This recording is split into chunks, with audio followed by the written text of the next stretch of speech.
Jardin. Ces sociétés vendent des extérieurs 20 à 60% moins chers. Ces paysagistes d'un genre nouveau, ils fleurissent un peu partout en France. Près de Rennes, dans ce quartier pavillonnaire, une maison est en travaux, celle de Stéphane. On a fait reconstruire une première extension ensuite. Il est en train de faire agrandir sa résidence. Et ce qu'il souhaite, c'est transformer cette butte de terre devant sa maison en un petit jardin. Pour pouvoir avoir quelque chose d'assez sympa au niveau de l'esthétique. Oui. Bon, pour l'instant, c'est encore un chantier.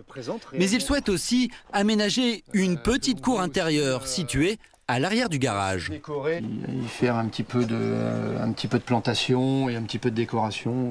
Et pour faire cette décoration, il a décidé de faire appel à un paysagiste. Mais après les travaux de la maison, son budget pour aménager son extérieur est limité, environ 10 000 €.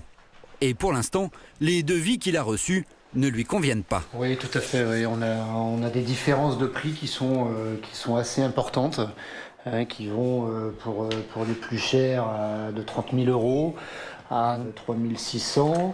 Donc il y a vraiment des grosses différences de tarifs.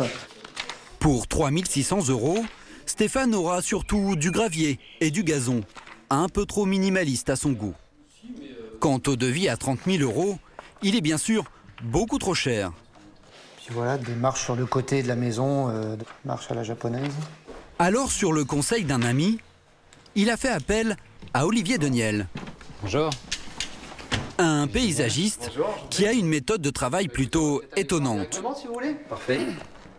Lors de la visite du chantier, il va savoir en quelques minutes ce qu'il peut proposer à son client. Donc faire des marches, en quelque sorte, pour rattraper le niveau là-bas. Oui. Et puis aller en fait jusqu'au petit portillon là-bas. Donc dans l'idée, faire quelque chose d'assez sobre, en gravillon, pour pouvoir... Stéphane veut un jardin sobre. Voilà. Olivier va alors lui suggérer un style très précis de jardin. Qu'on avait déplanté, Si on part sur un projet assez allégé, épuré, ça peut être un esprit type japonisant. Voilà, exactement. Avec des petits arbustes éventuellement. Oui. Un jardin japonais. Stéphane semble apprécier. Immédiatement, le paysagiste lui conseille quelques végétaux. La terre. Ouais. Et des massifs végétalisés avec, par exemple, des bambous. Exactement. Des bambous sur les côtés, des graminées dans l'allée. Exactement. Des graminées, des bambous, du gravier blanc et des dalles de schiste pour l'allée. Ça, c'est pour les marches aussi? Non, des marches moins. En quelques minutes, le paysagiste a imaginé le jardin de Stéphane. Et s'il est allé si vite, c'est qu'Olivier ne fait pas vraiment de création. Un massif. En réalité, il vend des jardins préconçus. Merci. Ces jardins sont même dessinés à l'avance avec des matériaux et des végétaux bien précis. Tout est prévu. Une collection qu'il présente même à son client sur catalogue. Des jardins dits du Sud, avec des végétaux type olivier. Jardin du Sud. Les jardins contemporains, à l'anglaise. Dit anglais romantique. Et le fameux jardin d'Asie qu'Olivier tente de vendre à Stéphane. D'Asie. Et dans ce jardin type, on retrouve les matériaux et les végétaux suggérés par le paysagiste depuis le début du rendez-vous et que Stéphane semble désormais avoir bien intégré. Dans l'idée, c'est plutôt ça, c'est faire des grandes dalles et puis avoir quelques graminées comme ça parsemées, surtout sur l'arrière. Ouais. Stéphane opte donc pour un jardin d'Asie qui lui coûtera 12 000 €. C'est 20 à 30% moins cher que chez les concurrents. Je tiens encore alors. Oui, ça marche. Donc dans une quinzaine de jours.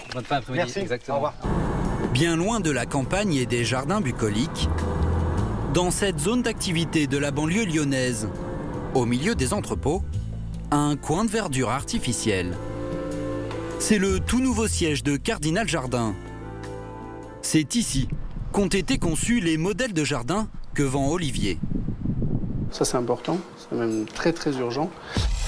Robin Ramousset est le patron de l'enseigne. Il y a 11 ans, Fraîchement diplômé de son école de paysagisme, il monte son entreprise et tout de suite, il a un objectif, casser les prix. Et comme dans la création de jardins, les végétaux représentent la plus grosse dépense, il va avoir une idée. Ne plus laisser au client le choix de l'arbre qu'il va planter. Désormais, c'est lui qui décide. Exemple avec l'olivier de son jardin méditerranéen. En fait, c'est une économie d'échelle. Si je propose 10 végétaux différents dans les jardins méditerranéens, je vais vendre une fois sur 10 un olivier. Si je propose systématiquement un olivier, je suis sûr d'avoir assez de ventes d'oliviers pour pouvoir négocier avec mes fournisseurs. Cette économie d'échelle lui permet de négocier des ristournes de 20 à 40% sur l'achat des plantes. Il peut ainsi baisser les prix et afficher des jardins à moins de 15 000 €. Mais pour rester rentable, Robin Ramousset doit sans cesse rechercher les meilleurs prix. Et ça, ce n'est pas toujours simple. Ce jour-là, le directeur de Cardinal Jardin se rend en Belgique à la recherche de nouveaux arbres. Il a rendez-vous avec l'un des plus gros fournisseurs de végétaux en Europe, Hans Willaert. Comment ça va? Ça va? En forme? En forme, oui. Car en ce moment, le patron français a un gros problème. Le bonsaï, la star de ces jardins d'Asie, devient très rare.